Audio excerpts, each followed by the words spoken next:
인류 역사상 가장 위대한 발명품으로 세탁기를 꼽는 사람들이 굉장히 많습니다. 세탁기의 등장으로 빨래에 들어가는 노동시간이 6분의 1 수준으로 감소했다고 해요. 손빨래 해보신 분들은 아시겠지만 이거 노동 강도가 사실 엄청나거든요. 근데 현대인들은 세탁기를 들여서 쓰는 것만으로 만족하지 못하게 됐어요. 가사노동 시간을 최대한 절약하고 여가를 즐길 수 있도록 빨래를 대신 전문적으로 해주는 회사들이 생겨나기 시작을 했습니다. 이런 세탁업계의 트렌드는 생각보다 꽤 이르게 우리 생활 속에 들어온 편입니다. 1990년대부터 세탁 서비스 업체가 도입되어서 우리 생활 어딘가에 숨어 있었거든요. 세탁과의 전쟁에서 힘을 빼지 않도록 세탁 서비스는 계속해서 발전해 왔습니다. 이거 세탁 서비스가 생각보다 역사가 되게 오래됐네요. 맞습니다. 그리고 그 발전은 이제 모바일을 이용한 비대면 서비스 시장으로 이어지게 됩니다. 직장인분들은 공감하실 거예요. 세상에서 가장 귀찮은 게 사실 와이셔츠 빨고 다니는 거거든요.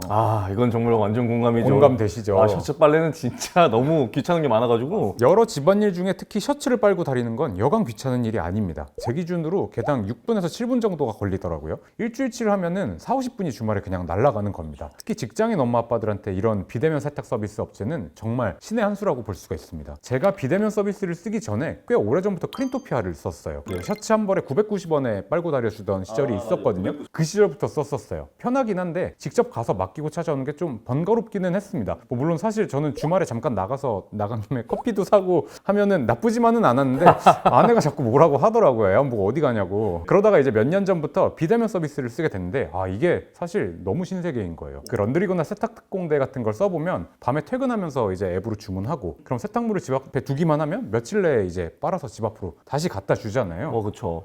너무 편합니다. 가격은 좀 더 비싼 편인 것 같기도 한데 끊을 수가 없더라고요. 셔츠랑 드라이 클리닝이랑 뭐 다 같이 이렇게 맡기는데 이렇게 되니까 세탁소를 방문할 일도 세탁소 아저씨랑 전화해서 시간 맞출 일도 사라지더라고요. 결제도 앱 안에서 바로 할 수 있는 편이고요. 확실히 이제 일하시는 분들이 많으니까 요즘 주변에서 보면은 비대면 세탁업 서비스 이거 생각보다 많이 이용하더라고요. 이 업계에서 가장 유명한 회사는 세탁공대랑 런드리고입니다. 이 두 회사의 모바일 세탁 서비스 월간 활성 이용자 수 MAU가 23년 4월 기준으로는 각각 9만 명, 3만 명이었는데요. 코로나 시기 초였던 20년 4월과 비교하면 2배 이상 증가를 했다고 합니다. 아직도 계속 증가하고 있는 추세고요. 업계에서는 비대면 세탁 수요를 바탕으로 국내 세탁 시장 규모가 커질 걸로 예상을 하고 있어요. 지금까지 커져 왔고요. 지난해는 세탁 시장 규모가 5조 7천억 원 정도로 파악이 됐는데 이제 2028년이 되면은 7조 2천억 원 수준으로 성장할 것으로 예상하고 있습니다. 특히 전체 세탁 시장에서 모바일 세탁의 비중은 아직 4% 정도에 불과하지 않는데 28년에는 20%에서 25%까지 확대될 것이라고 전망이 되고 있습니다. 특히 재밌는 건 물빨래 시장도 증가하고 있다는 거예요.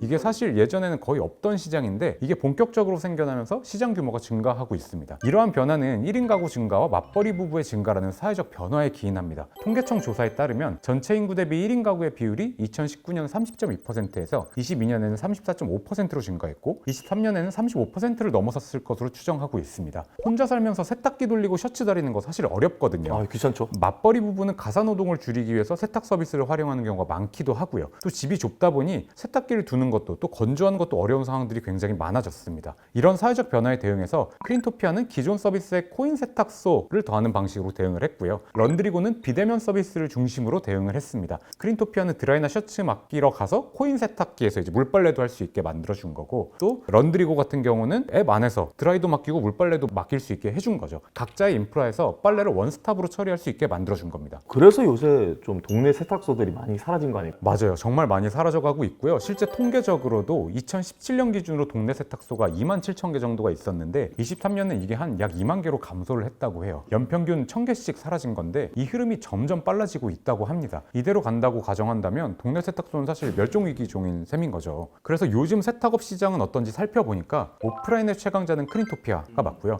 비대면의 1위는 런드리고를 운영하고 있는 의식주 컴퍼니더라고요. 이게 최근 비대면 서비스가 많이 좀 등장을 하면서 크린토피아가 위협을 좀 많이 받았을 것 같은데 상황은 좀 어떤가요? 분석하기 전에는 런드리고 같은 비대면 서비스 때문에 크린토피아의 실적이 많이 흔들렸을 줄 알았거든요. 그쵸? 근데 아니었습니다. 크린토피아는 여전히 세탁업계의 1위를 지키고 있고요. 비대면 서비스 업체들은 열심히 그 뒤를 따라가고 있습니다. 근데 과연 크린토피아가 1위 자리를 굳건히 지키고만 있는 거냐? 그건 또 아니더라고요. 이 얘기가 꽤 재밌습니다. 오늘은 세탁 서비스 1위 업체 크린토피아와 비대면 서비스 1위 업체 런드리고의 세탁 전쟁에 대해 얘기해 볼까 합니다.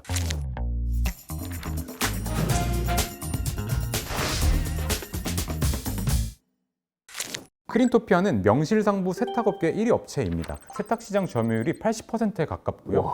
매장은 전국에 2,900여 개가 된다고 합니다. 그래서 두 회사의 실적 차이는 아직까지 좀 나는 편입니다. 23년도 기준으로 크린토피아의 전체 매출액은 965억 원, 영업이익은 119억 원이었던 반면 런드리고의 매출액은 492억 원, 그리고 영업손실 253억 원을 기록했습니다. 난다 긴다 하는 비대면 세탁업체들은 아직 영업이익이 발생하기 전인 건데요. 크린토피아는 안정적인 영업이익을 보이고 있다는 게 인상적입니다. 크린토피아는 이미 세탁시장에서 입증된 수익 모델이라고 봐야 되는 게 맞고요. 런드리고는 아직 보여줘야 할 건 많지만 꽤나 유망한 회사라고 보는 게 맞겠습니다. 다만 매출의 성장성을 놓고 봤을 때는 런드리고의 약진이 눈에 띄는 편입니다. 20년만 하더라도 매출액이 70억 원대였는데요. 23년에는 493억 원까지 7배가 성장을 했거든요. 크린토피아도 20년에 846억 원에서 23년도에 965억 원으로 14% 정도가 증가하기는 했습니다. 그렇다고 런드리고의 매출 성장률에 비할 정도는 아닌 거죠.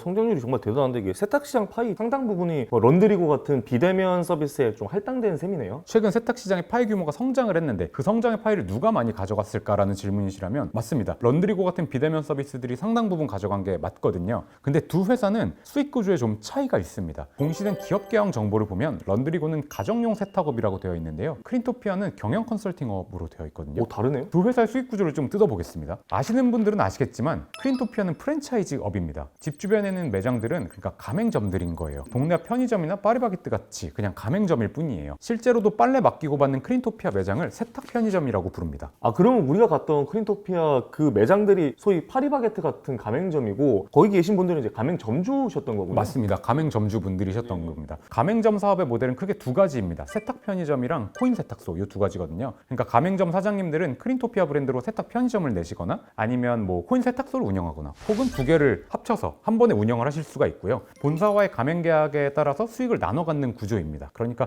우리가 보는 크린토피아의 재무제표는 가맹점의 재무제표가 아니라 가맹 본사의 재무제표인 본사의. 거죠. 수익 계정에서 서비스 매출이라는 게 있는데요. 이게 그 가맹비, 로열티 같은 가맹 본사 서비스 매출액입니다. 또 가맹비 로열티에 더해서 코인 세탁소 가맹점주한테는 초기 설비를 대여해주는 경우가 있어요. 이 경우에는 거기에서 운영되는 수익의 일부를 추가로 쉐어받는 걸로 알려져 있는데 그 수익도 여기 서비스 매출에 같이 들어가 있습니다. 또 상품 매출이랑 제품 매출 계정이 있는데 이거 물동거래 매출이거든요. 이게 정확히 뭔지는 세부적으로 공시되지는 않았지만 마찬가지로 가맹점과의 거래 과정에서 나오는 것들일 걸로 추정이 됩니다. 왜냐면 뭐 최종 소비자한테 제품 같은 걸 파는 회사의 컨셉은 아니니까요. 그리고 세탁 매출액, 세탁업에 관련된 가장 근본적인 수입은 세탁 매출액이라고 할 수가 있습니다. 매출에서 나오는 포션도 가장 높거든요. 세탁 매출액은 세탁 편의점을 통해서 맡겨진 그 세탁물에서 나오는 수익인데요. 가맹본사와 세탁공장, 그 지사라고 표현하고요. 그리고 가맹점이 수익을 나눠 갖습니다. 가맹점이 세탁물을 고객으로부터 인수를 받으면 대형 세탁 시설이 있는 지사로 보내져서 자동화된 일괄 세탁을 진행을 하고요. 그리고 다시 대리점으로 보내져서 고객이 픽업해가는 구조입니다. 여기서 발생하는 세탁 매출액의 60% 정도를 본사에서 떼간다고 해요. 요즘 와이셔츠가 1,900원에 이제 맡길 수가 있는데요. 우리가 그럼 1,900원을 이제 가맹점에서 결제를 하면 본사에서 한 1,000원 조금 넘게 가져가는 겁니다. 대신 가맹점인 세탁 편의점이 별도로 뭐 세탁 기계를 들이거나 가지고 있거나 할 필요는 없다고 합니다.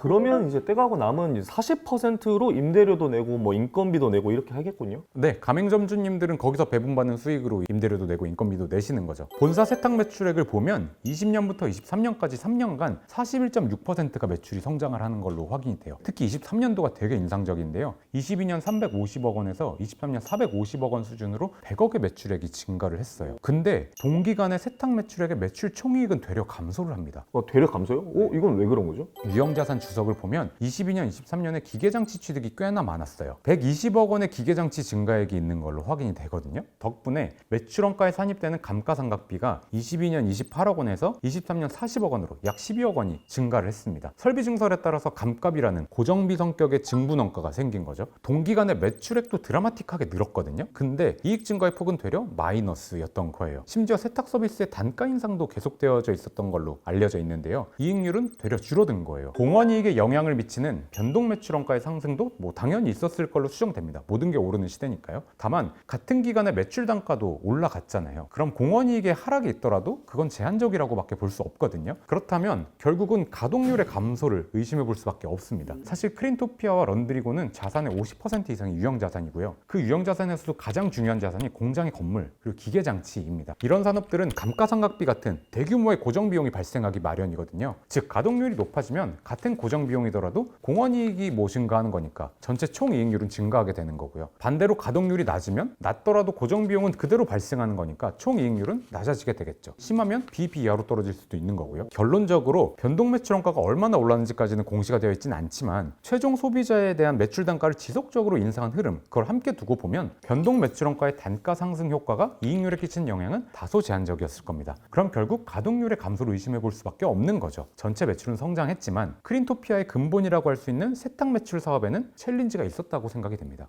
그리고 이제 그 챌린지는 뭐 소위 비대면 서비스 시장의 확대였던 거고요. 맞습니다. 하지만 그럼에도 불구하고 크린토피아의 영업이익은 전기보다 증가했고요. 꾸준히 영업이익을 내오고 있습니다. 그럼 크린토피아는 도대체 뭘로 이렇게 이익을 내오고 있는 거냐? 결국 프랜차이즈 수수료성 항목인 로열티, 가맹비 등의 서비스 수수료가 이 회사의 영업이익을 만들어주는 최종 보루의 역할을 해주고 있습니다. 작년에 서비스 매출에서 발생한 매출 총이익만 263억 원인데요. 이것만으로 판관비 265억 원의 대부분을 충당할 수가 있습니다. 사업주 입장에서 보면 탄탄한 구조를 구축해둔 거죠. 그러네요. 앞서 말씀드린 대로 크린토피아는 코인 세탁소를 통해서 1인 가구 등 변화된 사회 구조에 대응을 해왔는데요. 이런 움직임에 힘입어 가맹점이랑 직영점의 수도 꾸준히 늘어가고 있습니다. 물론 21년 대비 22년은 지역적으로 가맹점이 좀 줄어드는 추세를 보인 것도 있었는데 당시는 코로나였던 점을 우리가 감안을 해야 돼요. 네, 맞아요. 23년엔 가맹점 수 증가 흐름을 다시 회복한 게 확인이 되고요. 이건 코인 세탁소의 창업 붐 효과일 것으로 보여집니다. 즉 크린토피아는 세탁 매출액에 챌린지가 있다고 하더라도 프랜차이즈 사업에서 새로운 먹거리를 찾아냈고 그 실적을 통해서 영업이익률의 성장을 견인했다고 요약할 수가 있겠습니다. 다만 비대면에 빼앗긴 세탁 매출의 포션을 찾아오는 게 미래의 가장 중요한 과제일 거잖아요. 그래서 크린토피아도 작년 하반기부터 비대면 모바일 서비스를 도입했습니다. 세탁업계 1위가 이제 비대면 서비스 측에서는 추격자, 도전자 입장인 게 좀 신기하긴 하네요. 그렇죠. 비대면 서비스에서는 추격자일 뿐인 거죠.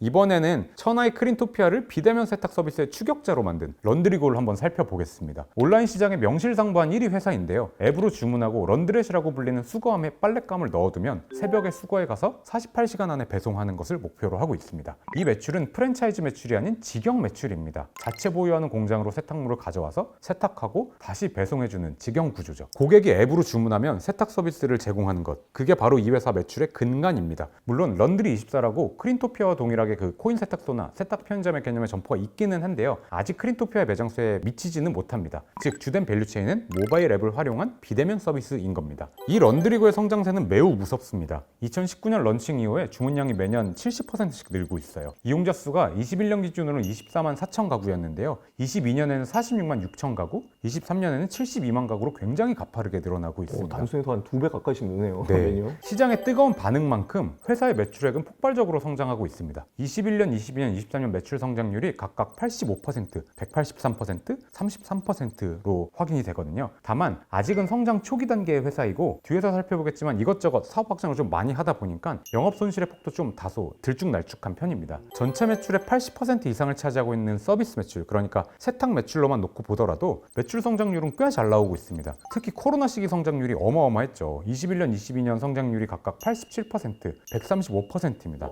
다만 23년도에는 다소 꺾인 37%의 성장률을 보였어요. 런드리고의 고민이 바로 거기에서 시작이 되는 겁니다. 사실 비대면 서비스 시장은 이미 꽤나 퍼져 있습니다. 알만한 사람들 다 알고요. 쓸만한 사람들은 다 쓰고 있거든요. 시장 자체가 성장하긴 하겠지만 과거만큼은 아닐 겁니다. 즉 앞으로 한국 시장에서의 성장률은 과거만큼 폭발적이진 않을 텐데 근데 경쟁자들도 다수 등장하고 있는 상황이죠. 비슷한 시기에 시작한 세탁특공대도 있고 무엇보다 공용 기업인 크린토피아가 24년부터 비대면 모바일 앱 서비스를 시작을 했잖아요. 그렇죠. 시장이 성장할 거란 예측은 좋은 소식, 좋은 기회이지만 본격적인 점유율 뺏기 싸움이 시작되어 가고 있다고 봐도 과언이 아닌 상황입니다. 이 난국을 헤쳐나가기 위해서 런드리고가 취하고 있는 그 움직임을 확인할 수 있는 매출 과목이 있어요. 바로 상품 매출입니다. 세탁업체가 웬 상품 매출이 팔 게 있나요? 그럼? 좀 특이하죠. 상품 매출은 크린토피아도 있기는 한데요. 세부적으로는 좀 내용이 다릅니다. 크린토피아는 가맹사업본부니까 아무래도 상품 제품 매출액이 세탁공장 같은 가맹지사나 코인 세탁방 같은 가맹점에 판매하는 그런 물동량일 가능성이 높죠. 그런데 런드리고는 주업이 프랜차이즈도 아닌데 상품 매출이 뜨는 게 좀 특이하잖아요. 이 숫자가 무시할 만한 수준도 아니에요. 23년도에 발생한 매출액이 76억 원이었고요. 전체 매출액에서 차지하는 비중이 15% 정도입니다. 더 대단한 건 이 회사의 근간이라고 할 수 있는 서비스 매출보다 매출 총이익률이 더 잘 나오고 있어요. 상품 매출 총이익률은 거의 40%에 육박하고 있거든요. 서비스 매출 총이익률이 26%대니까 사실 압도적인 차이라고 볼 수 있는 거죠. 런드리고가 처음에는 단순한 세탁 서비스로 시작을 했지만 런드리고가 5년 동안 고객들의 빨래를 도맡아 하면서 세탁물에 대한 다양한 데이터를 수집을 했다고 합니다. 고객들이 어떤 옷을 무엇을 자주 맡기는지, 어떤 문제를 자주 겪는지에 대한 정보인 거죠. 그러면 이제 이 데이터를 활용해서 새로운 비즈니스 기회를 만든 건가요? 정확합니다. 독자적인 기획을 바탕으로 PB 상품을 개발을 했어요. 우선 세탁물에서 수집된 데이터를 바탕으로 자체 브랜드의 세탁 세제와 섬유 유연제를 개발을 했다고 합니다. 또 수건이랑 양말, 심지어 티셔츠와 와이셔츠까지 개발을 해서 판매하기 시작을 했습니다. 그 앱에서요. 수건은 건조기 사용 시 끝이 해지는 문제를 해결하려고 끝단 박음질을 좀 강화를 했다고 하고요. 와이셔츠는 고객 데이터를 분석을 해서 가장 인기 있는 2가지 핏을 선정을 해서 제작을 했다고 합니다. 와이셔츠 이게 재밌네요. 재밌죠. 근데 여기서 또 끝이 아닌 게 이 모든 제품을 기존의 세탁물 배송 인프라를 활용해서 추가 배송비 없이 이제 배달하는 겁니다. 그 런드렛이 있잖아요. 런드렛에다 이걸 다 넣어서 주는 거고, 특히 와이셔츠 같은 경우는 바로 입을 수 있게 다림질까지 해가지고 배송을 해준다고 합니다. 새 와이셔츠 사고 나서 뭐 아시겠지만 플라스틱도 빼야 되고, 그 종이 막 덧대져 있는 거 빼고, 종이도 빼고 네. 줄가 있는 거 빨리 이렇게 막 그 다림질도 다림질하고, 해야 되잖아요. 그쵸. 그런 어려운 과정들이 다 사실 사라지는 거죠. 그러니까 고객의 필요를 파악하고 그거를 제품으로 완벽하게 만들어낸, 연결시킨 사례라고 볼 수가 있습니다. 이거 소소한 거긴 해도 이거 상당히 귀찮거든요. 실제 그렇죠. 해보면. 네. 그리고 또 크린토피아가 비대면 서비스라는 런드리고의 본진을 뺏으러 오고 있는데, 런드리고가 또 가만히 있냐? 그건 아닙니다. 런드리고는 크린토피아의 본진이라고 할 수 있는 오프라인 빨래방의 가맹 사업에 이미 진출해 있죠. 네가 이쪽으로 오면 우리도 저쪽으로 가겠다. 서로 본진 털고 있는 거죠. 네. 최초에 들어간 게 22년도니까 뭐 크린토피아가 비대면 서비스에 진출한 24년에 비해서는 다소 시기가 빠른 편이기는 합니다. 런드리고는 무인 세탁소를 운영하던 펭귄하우스라는 회사를 인수하는 방식으로 이 시장에 본격 진출을 했는데요. 무인 세탁샵인데 스마트 스테이션이라는 걸 개발을 해서 드라이 클리닝도 그냥 무인으로 맡길 수가 있고, 빨래방, 그러니까 코인워시를 이용할 수도 있게 만들었죠. 크린토피아랑 좀 다른 건 그러니까 빨래방뿐만 아니라 드라이 클리닝도 이제 무인 방식으로 맡길 수 있게 만든 거예요.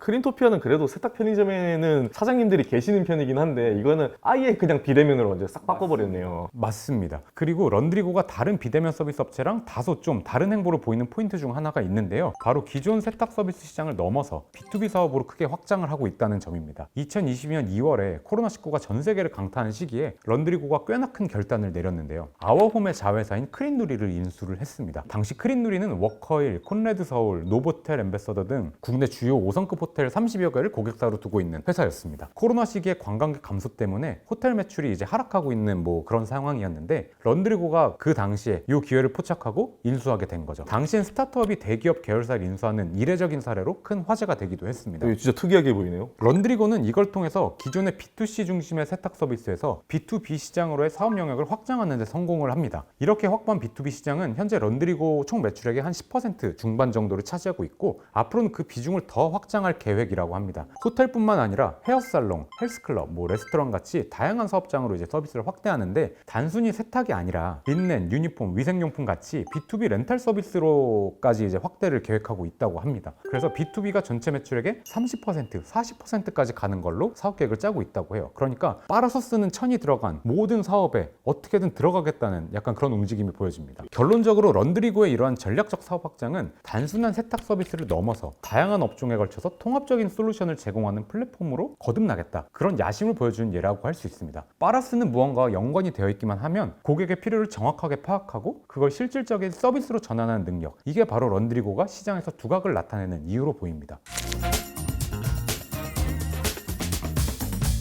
오늘은 이게 세탁업에서 오프라인이랑 온라인 각각 1위 맡고 있는 크린토피아랑 런드리고에 대해서 알아보고 있잖아요. 이게 이제 가구 규모 형태도 바뀌고 있고, 시대 또 이제 세탁이 그에 따라 변화하고 있는 모습인데, 두 회사의 향후 미래는 어떤 식으로 진행될까요? 두 회사가 세탁업계에서 담당하고 있는 영역이 점점 겹쳐가고 있는 느낌입니다. 런드리고는 스마트 스테이션이라는 무인샵 서비스로, 크린토피아는 모바일 비대면 서비스로 진출을 했죠. 전쟁입니다. 그러니까 링 위에서의 대결이 막 시작된 것 같아요. 원래 다른 영역에 있었는데 이제는 맞붙게 된 상황으로 보여집니다. 두 회사의 스타일로 놓고 보면 크린토피아는 헤비급 인파이터라고 보시면 될 것 같고요. 런드리고는 라이트급의 아웃복서 스타일입니다. 크린토피아는 명실상부 업계 1위잖아요. 체급이 깡패입니다. 그러니까 중량으로 그냥 찍어 눌러버리는 느낌이 있습니다. 코인 세탁방이 인기라고? 우리 세탁 편의점 가맹 한 3,000개 있는데 이거랑 같이 창업할 수 있는 모델로 만들면 그냥 코인 세탁방 가시는 것보다 여기가 더 몰리지 않겠어? 그런 것도 있고, 아니면 요즘 비대면 서비스의 물량을 좀 뺏기나? 그럼 그래 우리도 하지 뭐. 다른 건 됐고 물류 쪽만 좀 신경 써서 잘 하면 되겠네. 그냥 찍어 눌러버리는 느낌이거든요. 완전 체급으로 그냥 누르는. 체급으로 눌러요. 그러니까 비대면 쪽에서 꽤나 괜찮은 공격이 들어갔다고 저는 생각을 했는데 크게 비틀거리지를 않습니다. 그러니까 시장에서 압도적인 선점자가 이렇게 무섭다는 것을 보게 되기도 하고요. 런드리고는 기존의 헤비급은 아닌데 새로운 아이디어를 바탕으로 스피디하게 새로운 산업을 진행해가는 느낌이 있습니다. 그래, 저렇게도 수익 모델을 만들 수 있겠구나 라면서 이렇게 새로운 걸 계속 만들어내요. 굉장히 감탄하게 만드는 지점들이 있습니다. 세탁 서비스 자체에 대한 장악력은 크린토피아가 월등히 강해 보입니다. 기존에 펼쳐져 있는 인프라가 무시할 수 없을 만큼 굉장히 커요. 다만 런드리고는 세탁에서 파생되는 새로운 시장으로 유연하게 움직일 수 있는 게 장점이 있어 보입니다. 사회적 변화로 세탁을 대하는 방식도 달라져가고 있는 지금 두 회사가 변화된 세계에서 어떻게 변모해 나갈지는 흥미롭게 지켜볼 만한 포인트가 있어 보입니다.